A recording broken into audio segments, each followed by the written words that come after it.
கோவைக்கு வரவேண்டிய ஆர்டர்கள் குஜராத்துக்கு கைமாறி போகின்றன. இப்படியே போனால் பம்பு செட் உற்பத்தி மற்றும் அது சார்ந்த தொழில்கள் அழிந்து போய்விடும் என அஞ்சுகின்றனர் சிறு குறு தொழில் நிறுவனத்தினர். 15 ஆண்டுகளாக கோவையின் அடையாளங்களில் ஒன்றாக இருக்கிறது பம்பு செட் தொழில். இந்தியாவில் கொல்கத்தா, அகமதாபாத், பெல்காம் ஆகிய பகுதிகளுக்கு அடுத்தபடியாக கோவை மாவட்டத்தில் இரும்பு உருக்கு ஆலைகள் அதிக அளவில் உள்ளன.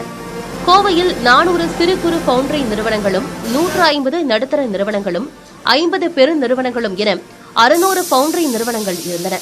இதில் 400ஆக இருந்த சிறு குறு பவுண்டரி நிறுவனங்கள் 250ஆக கடந்த 4 ஆண்டுகளாக குறைய தொடங்கியுள்ளன.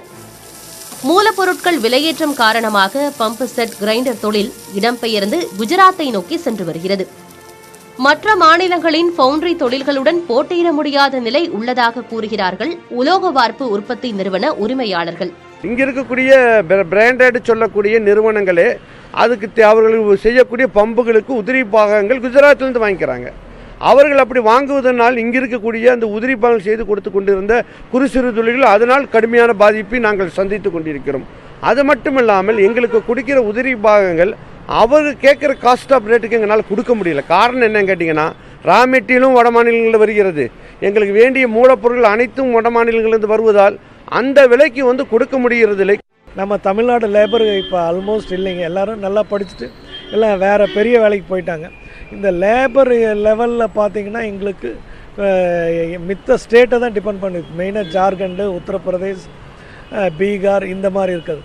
அவங்களது அந்த சைடு இது குஜராத்தும் யூபி இப்போ நல்லா டெவலப் ஆகிட்டு இருக்கனால அங்கே இருந்து வர்றவங்க இங்கே வர்றது கம்மியாயிருச்சு.